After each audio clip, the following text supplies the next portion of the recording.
So I am so excited to have my very first guest for season 6 of the podcast, Ashley Gillespie. She is a child development specialist and owner and clinical director of Bloom Developmental Center in League City, Texas. It's a mouthful. Welcome, Ashley, to the podcast.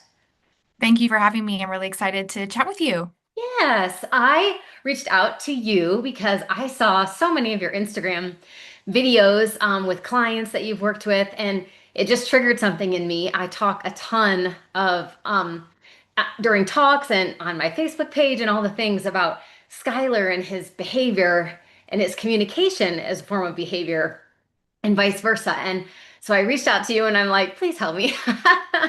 And I know we chatted a little bit, and it's not like anything can be fixed, just over one Zoom conversation. But I was really Right. intrigued with your methods and floor time. I've heard about floor time a little bit over the years, but it's never really been explained to me. So I want to talk a little bit about that and just how you came to be into this business. So I think that's kind of my first question for you and for the listeners is just a little bit of background about how you chose a career in developmental therapy and why your passion is so into this. Yeah, I have a lived experience with autism. I have a cousin who's profoundly autistic. She's 46, and growing up as a young girl, she was like a sister to me. With those sides of the family were very close. And I remember as a young girl watching her and just I was so intrigued by her, and I didn't really know how to connect with her, and I didn't really know how to get into her world. And she suffered from a lot of self-injurious behaviors, and I always wanted to make her feel better, and I Hmm. never knew how to make her feel better. And I would ask my mom, can we just give her Tylenol? What can we do just to make her feel better so she doesn't hurt herself? And that lived experience watching her grow up and seeing how it impacted the entire family is really what led me on this journey to figuring out how to support parents and Hmm. kids. And I originally went to school to become a speech therapist, and I thought, okay, I'll be a speech therapist and I can save the world.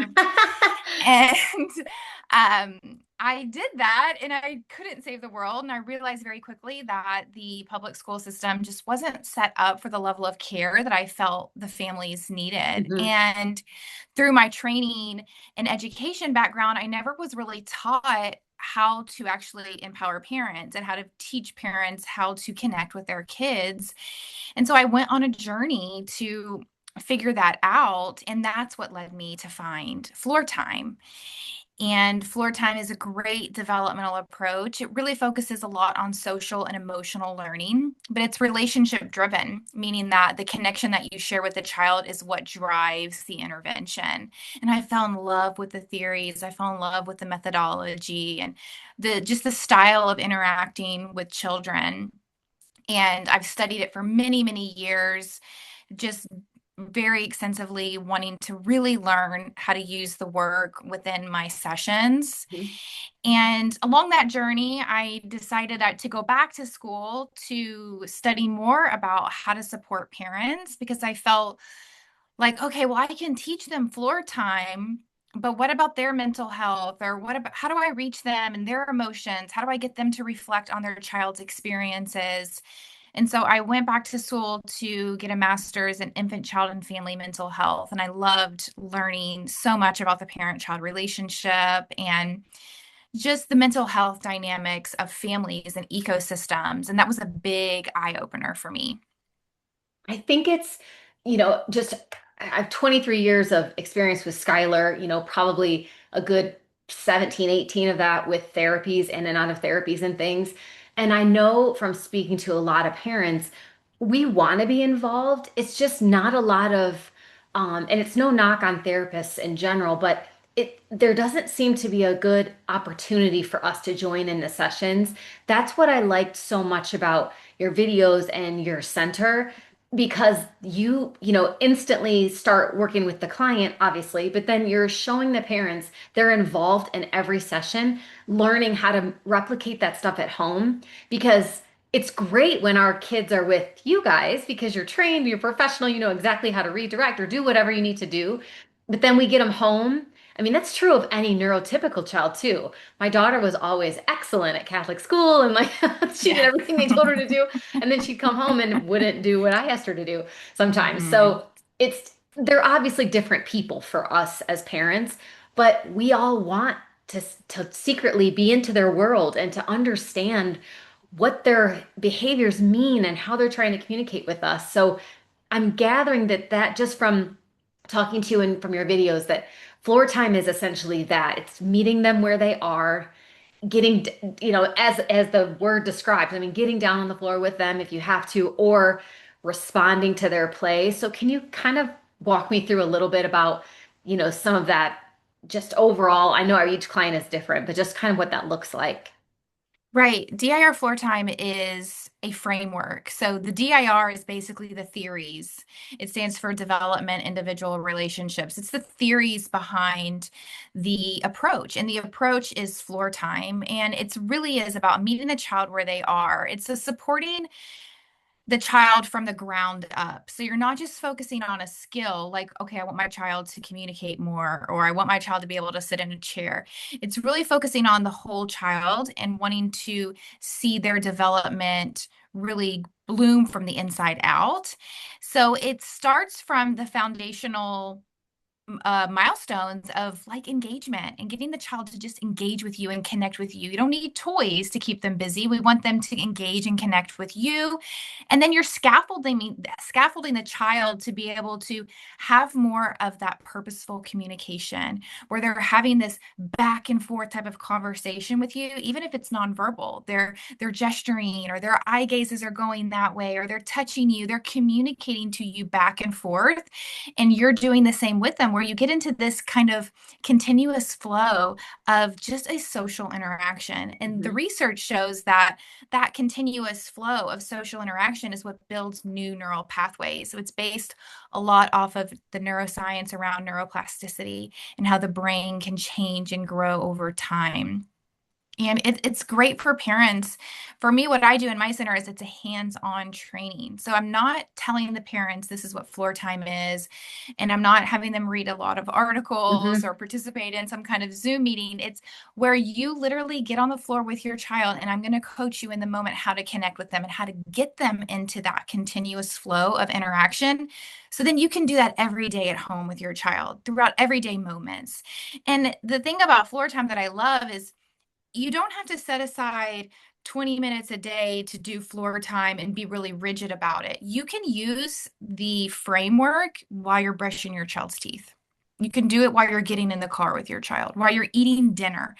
And it's just kind of built into your everyday routines as a family, which makes it easier for parents because they're not having to become a therapist. They're really learning how to embody the framework just through everyday type living. Well, and you had said that just kind of over exaggerating your words and your movements, especially for a child, and we keep saying children, but you said there's really no age to this. It's not like Skylar has grown out of the opportunity to kind of Right. redirect how he communicates, and the hitting can be changed into more appropriate methods of communicating with us. It's never too late. But for the sake of this discussion, so when we're talking about parents being just kind of over the top. That type of stuff works really well for Skylar, and I'm comfortable being silly, and so is my husband, and just kind of being loud and, you know, getting down on the floor with him, or if it's even not on the floor, but dancing with him and wrestling with Yes. him and those kind of things. For parents who struggle to kind of let that inner child or that silliness out, that's just not how they're kind of wired or built. What do you recommend? I mean, this can still be successful for anyone. It's just sometimes it may be better if you're able to just really be a fun kid with your child when you're doing this. Is that right? Yeah, floor time is considered affect-based learning. So affect is like our emotional signaling, the emotions that we give and our tone of voice and our body language and our facial expressions. And that's really what benefits, especially autistic individuals, because autism is a social and emotional learning difference. And so the more that we are using that affect to help them, it can really benefit so much of how they understand their own emotions and the emotions of others. But I encounter it very often where parents kind of forget how to have fun, and they've learned to be a parent, and they have, their maybe their rigid type of ways of how they doing things. But it's so easy to teach a parent when it's hands-on and really customizing it to the family. So when I work with the family, I don't want them to be me because I am me. I want them to be their own unique self with their child because their relationship is beautiful that they have with their child. So really it is about meeting the parent where they are too, and Hmm. really supporting the parent to be able to use any little sprinkles of floor time wherever they can. And then again, it's not about them becoming their child's therapist or becoming the best floor timer in the world. It's really about them using that connection that they already have with their child and just teaching them, giving them tools to be able to support their child's overall development.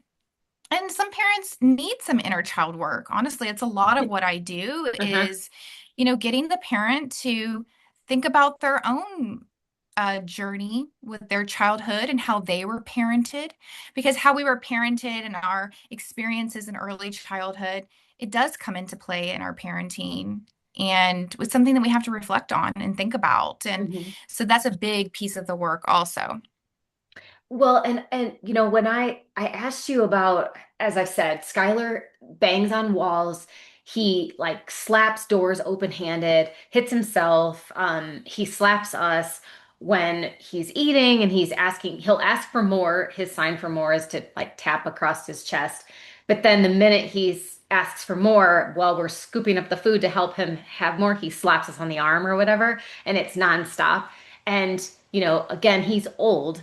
But over the years, I've always been told redirect or ignore him and all of those things.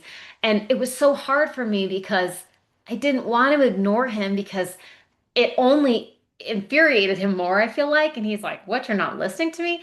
So that never worked for me. And also redirecting, like, even if he's stimming, we were always told redirect, give him something else to do with his hands so he's not hitting or doing something inappropriate. And can you kind of just explain why, not that that's wrong, I mean, there's different theories of doing different things, but why this type of method or other things where we're more involved with our kids instead of ignoring them is maybe a better route to go for their development and ours too? Right. Yeah. It's a great point, and you're right. There are different theories and different approaches, and I think every child and family is unique and different and what they find that's the best fit for them.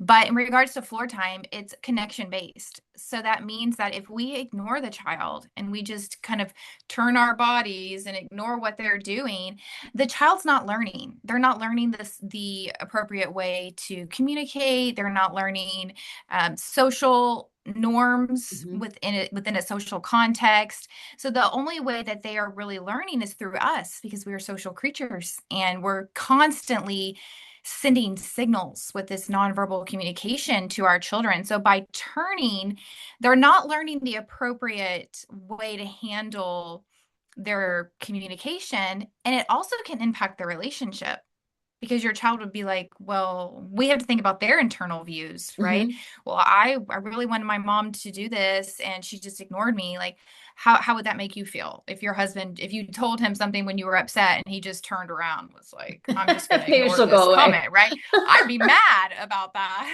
Yes. So I think that's what's really important is thinking about the child's inner experience and not necessarily using avoiding the situation or just ignoring it as a tool. It's really about how do you meet them where they are and how do you help them learn how to be themselves within that social context.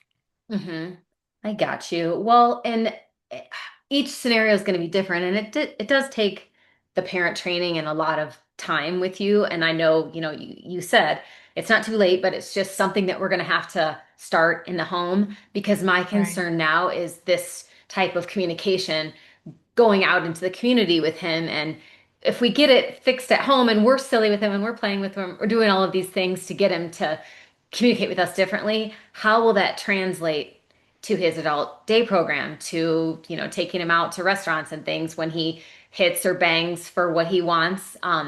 And you said that it's just over time, they learn like anyone else to redirect those behaviors and do things differently. Is that right? I mean, Yeah, it is. And a lot of parents think when a lot of kids come to me, these parents are saying, okay, well, I want my child to develop social skills, so I'm going to put them in school. I'm going to put them around other kids so they can develop the social skills. And I get that thinking because we think social, okay, well, they need to be around a lot of people. But the best way for a child or any individual to develop social skills is through the connections that they have within their natural environment, and that's the home. So children are really learning every social norm within their family context. So that's why it's so important to really empower parents and to train parents how to use this type of approach at home because there's so many valuable day-to-day moments of learning that can happen when a parent just knows how to respond a certain way. And over time, as the caregiver is giving these consistent, responsive interactions, then it's helping the brain make new neural connections. And the child is learning how to communicate. The individual is learning how to get what they want without having to hit. And you just see that carry over into every environment. Now, of course, again, it doesn't happen overnight, and there's things that do sometimes come up. But once a parent knows how to respond and knows how to be consistent with those responses, you see it, the tables turn quite quickly, where the child is learning from you and they're understanding through that emotional signaling that you're giving them, okay, well, this is what I can do instead, or I can have this type of connection with her during these moments, and I don't have to hit, or I don't have to do this. And it just naturally develops. And the beauty of floor time is the research of floor time is based off of typical child development. So we're not treating the autistic individual like their development is abnormal. We're basing it off of how every child develops social and emotional milestones. We're just taking into consideration all the individual differences. We're taking into consideration the child's regulation and mhm. how their body is moving and the relationships that they have within their natural environment to tailor it to each individual child or adult.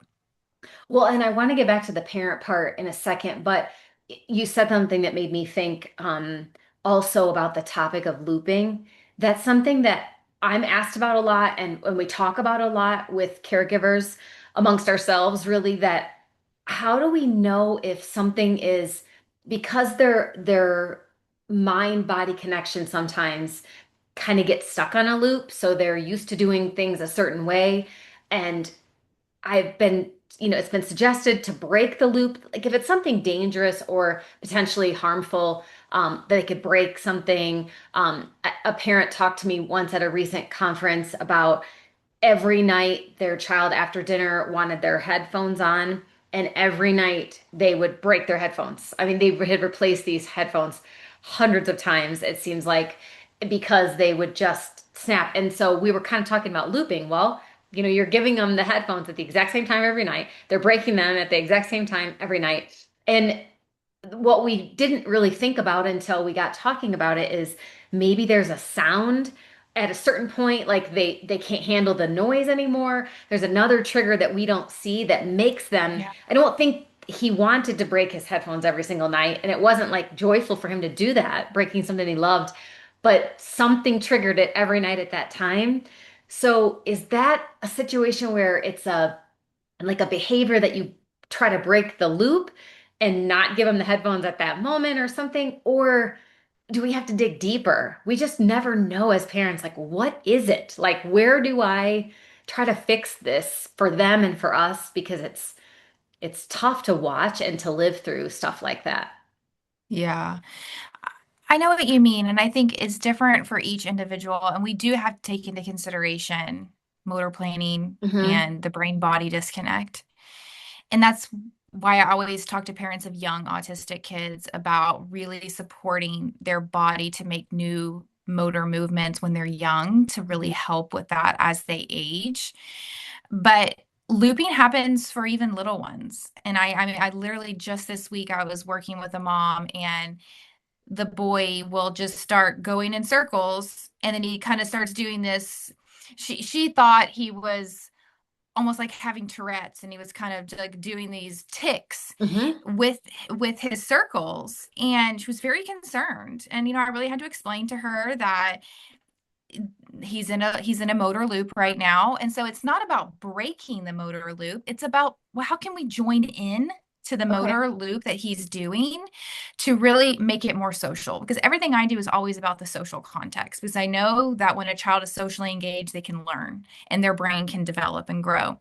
So what we did was, okay, how can we get into that circle with him? How can we get into that loop and make it about something social, maybe turn it into a game of some kind. And so the mom started following behind him in a circle, and she was doing exactly what he was doing. And she was kind of using these words and getting kind of loud with her affect to get him to kind of wonder, well, why is she doing that? And at first, I'm not gonna lie, the boy kept doing his loop, and the mom was like looking at me, and I'm like, keep going, keep doing it, just keep going, and get a little bit louder, try this.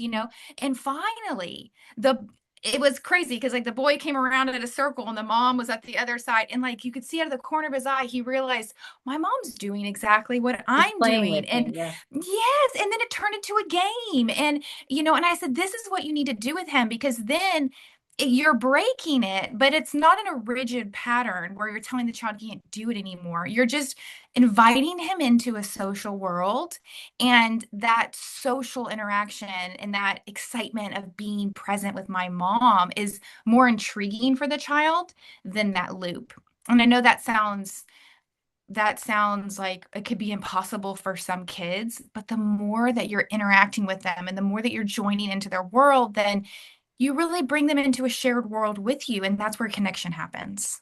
Yeah, it seems like the more we embrace, again, the things that aren't hurting them or hurting the environment that we're living in, if we embrace it instead of telling them, trying to get them to stop doing whatever it is, or constantly, telling them no or whatever. I mean, I think that would go a long way. I know with Skylar, he doesn't really Mhm. respond to no anyway. He's kind of like, Right. whatever. But you also said something that I thought was really profound, at least for us, and I'm sure other people can relate, is that Skylar has a hard time transitioning out of play. So, like his big thing, he loves when Josh wrestles with him, and on the couch, and it's physical and moving his arms all around, and he is laughing and he's loving it. But I mean, we're 50 years old. We can only do that so long before Right. we're exhausted. We need a break. And every time Josh would just take a break from Skylar, from that, he would start getting hit. Skylar would start slapping him. And we knew it's obvious he's saying, I'm not done. Keep playing with me. I like this pressure and I like this. And he would say, Buddy, I need a break. And I just need a break. But you mentioned to me, and I never even thought about this, of slowing the play down before we abruptly stop it and like kind of either let him know verbally or goes a little lower with our voice and our tone and all of that. So, can you explain that a little bit better for everyone else since I'm trying to Yeah. relay what you said? Yeah, it happens to all kinds of kids, little kids, older individuals that I work with. They just love they love being connected. They love having that interaction, like you said, the pressure, and especially if you're using a lot of big movements with your body. But it is a lot of work. It is hard, and parents do get tired, and you can't play all day long. Right? We have other things we have to do. And so those transitions can be really hard for kids, but what I always do is I get a little boring. Once I know the session is coming to an end, my affect changes, my tone of voice lowers, and I might not be talking as fast, and I just kind of don't move my body as fast. And I'm still playing with them. I'm still maybe giving them all the input that they want physically, but the emotional input is changing. It's becoming boring and dull. And then after time goes on, then the movements start to slow down. So usually I first start with my emotions by slowing down my emotions, and then I slow down the movements and make the movements a little bit slower.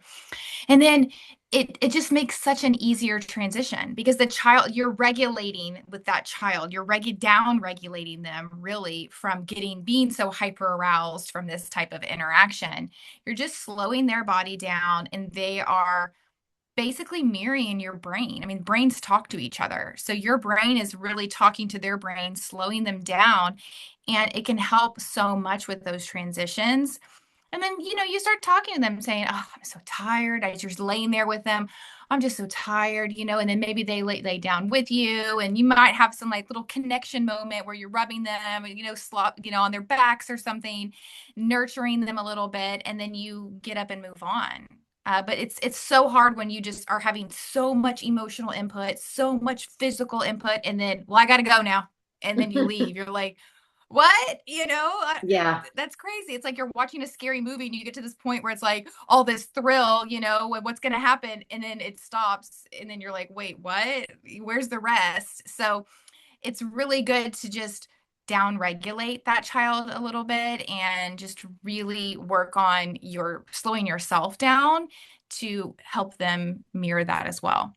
Yes, I can't remember the word you used or the phrase you used too. You were saying that people, autistic individuals have a hard time, like, is it shifting to the next thing or is it, I can't remember the word you used when we were talking, but it's just Like basic. flexible thinking. Yeah, flexibility. That's what it was. And it was just Yeah. they can't quickly move on to the next thing like we do. Their mind doesn't Mhm. process it that fast. They're in the moment of what they're doing and they're enjoying that and they can't think about this stopping and moving to the next thing. And our minds are typically, going 100 directions and we're thinking of the to-do lists and things we have to do and they Right. sense that, I'm sure, but it's a struggle for them to quickly adjust like we do. So, Yes.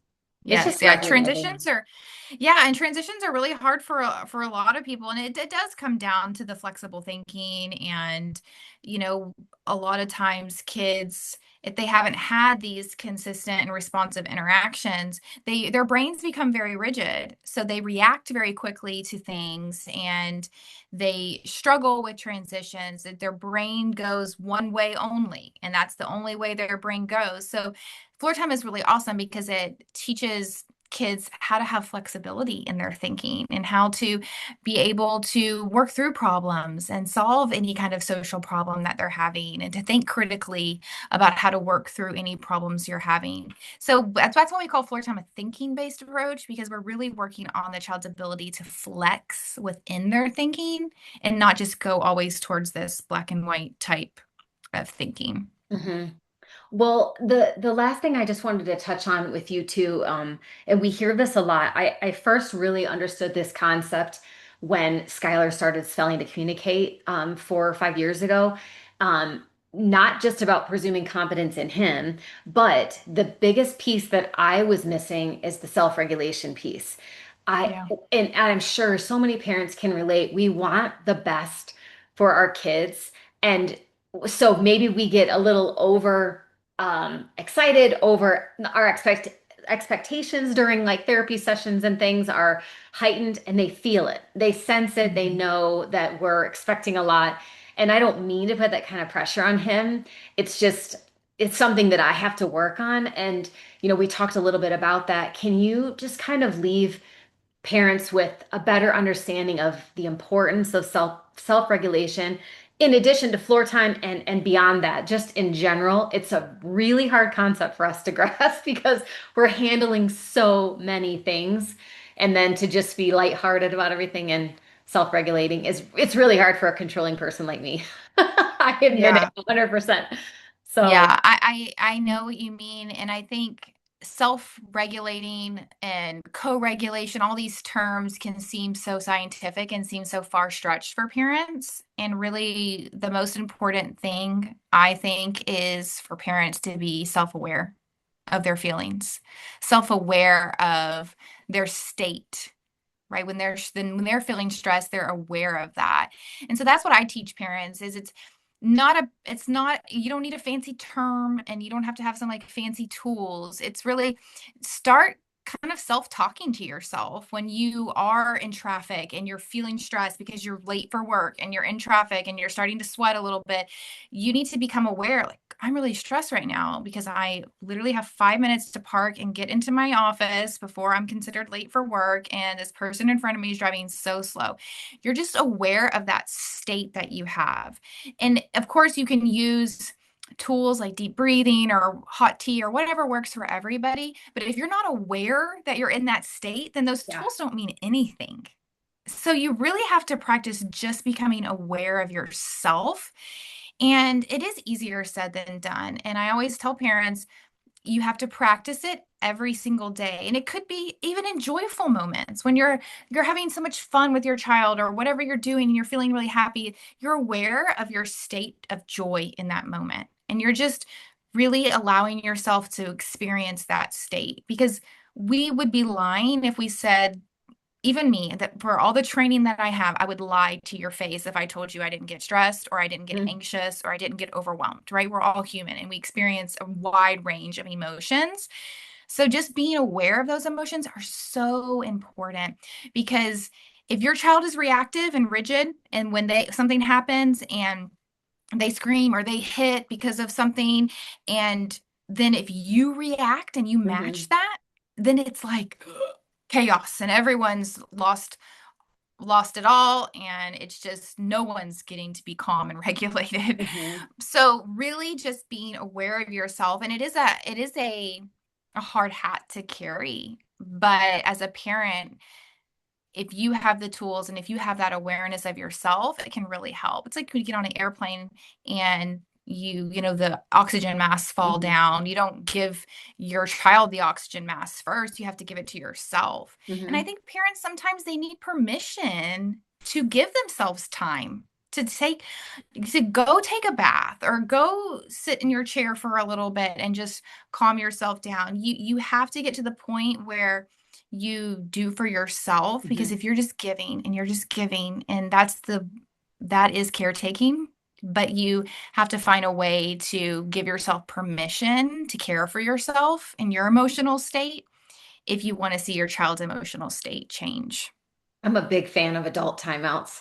I Yes. like giving myself a timeout sometimes to breathe. I think sometimes too, when my regulation changes, like I have good intentions. I start every day like, hey, Skylar, and we get up in the morning and he's smiling and I'm smiling, everything's great. And then I don't know what can go wrong. But I spend so much time, I feel like, with the why, like why is he doing that? Like what is he trying to say to me? And I get lost in that and then I get frustrated because I can't solve the problem. I can't Right. decipher what it is that that particular hit means, or if he's sick or if he doesn't feel well or he's tired or hungry or whatever. And I get lost in that and I get frustrated and it comes through in my tone or whatever. And I always feel bad and Mhm. it's funny because our kids will humble us because I will have a moment or something and I'll say to Skylar, like, it's not your fault. It's not your fault. It's mine. And he starts laughing. Every time I tell him it's not your fault. It's no big deal. It's not your fault. He cracks up. He thinks it's the funniest thing. And I'm like, well, I appreciate your sense of humor, like that you know that it's my fault and you're letting me off the hook a little bit. But yeah, there's a lot we have to think about as parents. Yeah, and I think being present with your child and with your family is not easy. It's not easy to do that because as a parent, you have so many things that you're thinking about, and now you're a caregiver to a child or an individual that has additional needs. It takes a lot. And that's why I always say practice the self-awareness, practice just becoming aware of yourself. That should be your goal first before you think about what strategy am I going to use or how am I going to regulate my child, just focusing on taking care of yourself and being aware of your state. It really is powerful. Once you practice that mindfulness, it really can change a lot of things. I'm sure we all really have the tools within us to make Right. things in our scenarios better. It's just tapping into ourselves and giving ourselves permission to take a time out if we need it, and also just calming ourselves to be able to be the best Mhm. version of ourselves for our kids, right? Right. Right. We're all on a learning journey. Everybody is learning and trying to be a better version of themselves, and it's not easy to do those things for anybody. Well, I greatly appreciate all of your wisdom and that you went into the field of this to help parents like us because I mean, sometimes living in it, you don't see the things that may be so obvious. And so it's so nice to have someone who's passionate about this and wanting to help families, the kids and the parents. So thank you for all the work that you do, and I appreciate your time today. Yeah, you're welcome. Thank you so much. It's a joy to work with families like yours and all these families. I'm so passionate about my job. So thank you for allowing me to just chit chat with you about it. Absolutely. Well, have a good rest of your day. You too. Thank you. Thanks.